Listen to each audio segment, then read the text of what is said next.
Ქორების ფრაგმენტები, ადგილობრივი თიხის ჭურჭელი, საწაფები, ამფორები და მცირე რაოდენობით ჩავკანიანი კერამიკა. ეს ყველაფერი ბათუმის ციხის სიმაგრემ შემოინახა. ბათუმის ციხის 3000 წლის წინანდელი ისტორიის ამოცნობას ახლა არქეოლოგები ცდილობენ, რასაც ხედავენ სპეციალისტები და როგორია მათი პროგნოზები. ნათია შავაძე კი ამბობს.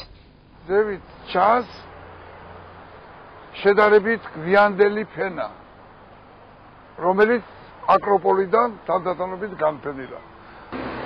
არქეოლოგი პროფესორი ამირან კახიძე ექსპედიციის წევრებთან ერთად ბათუმის ციხის 3000 წლის წინანდელი ისტორიის ამოცნობას ცდილობს.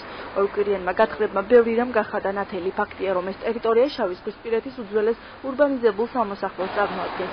აღმოჩენილი ნივთები კი მეცნიერებს ამ დასახლების ბინადართა ცხოვრების წესზე მრავალფეროვან და საინტერესო ინფორმაციას აწვდის.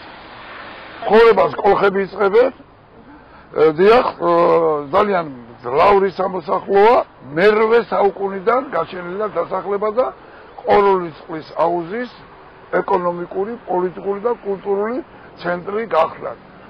ძალიან განვითარებული ყოფილა თევზჭერა, კერამიკული წარმოება. კოლხური ქვევრების ფრაგმენტები, ადგილობრივი თიხის ჭურჭელი, საწაფები, ქიოსური და ლესბოსური ამფორები, მცირე რაოდენობით შავკანიანი კერამიკა. ეს ყველაფერი ორკვირიანი მუშაობის შედეგია. მეცნიერები ამბობენ, რომ ყველაზე ადრეული კონტაქტების ძიების თვალსაზრისით ბათუმის ციხე გამორჩეული არქეოლოგიური ძეგლია და გათხრებით მნიშვნელოვნად გამდიდრდება ნივთიერი მონაცემები არგონავტების, კოლხეთისა და ელადის ურთიერთობების ადრეული ეპოქების კვლევისთვის. ყველაზე ძველი ნაშთები განეკუთვნება ძველი წელთაღრიცხვის მერვე-მეშვიდე საუკუნეებს, როდესაც ამ ბორცვზე ჩნდება ცხოვრება და ამისი ამსახველი ნივთები აქ აწყვია. მაგრამ განსაკუთრებით ინტენსიური არის, როგორც ჩანს, აქ ცხოვრება ძველი წელთაღრიცხვის მე-6-მე-4 საუკუნეებში. რის ამსახველიც არის ეს შესანიშნავი ნაწარმი, ეს ქვევრები.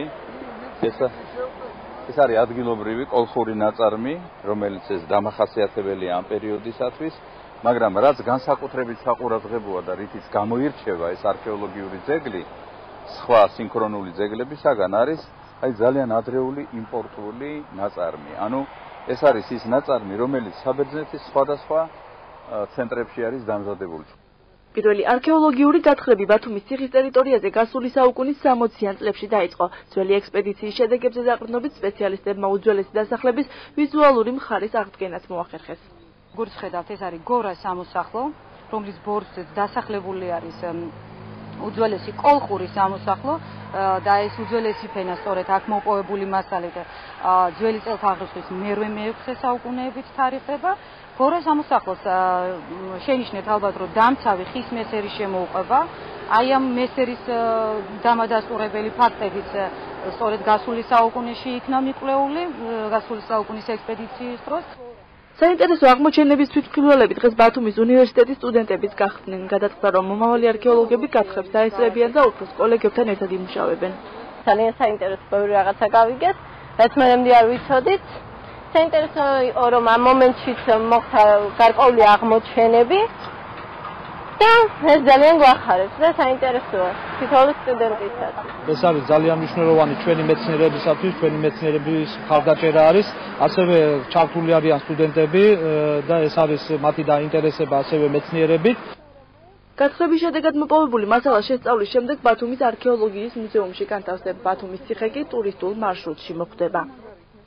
აღმოჩენილი ნივთები, რომელიც არის ამ გათხრების შედეგად, მოხდება მისი დასურათება, მოხდება შემდგომისთვის საინფორმაციო დაფის გაკეთება, ამ ფოტოსურათების მეშვეობით, ასევე 3D ვერსია იქნება არქეოლოგიური გათხრების იმ ნივთების, რომელიც არის აღმოჩენილი.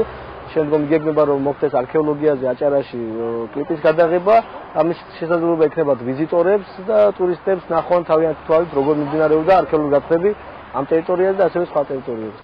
ბათუმის ციხეზე არქეოლოგიური გათხრები აჭარის განათლების სამინისტროს ინიციატივითა და კულტურული მემკვიდრეობის დაცვის სააგენტოს დაფინანსებით მიმდინარეობს. ამავე პროექტის ფარგლებში უახლოეს პერიოდში გათხრები დაიწყება ფიჭვნარსა და გონიოს ციხის ტერიტორიაზე.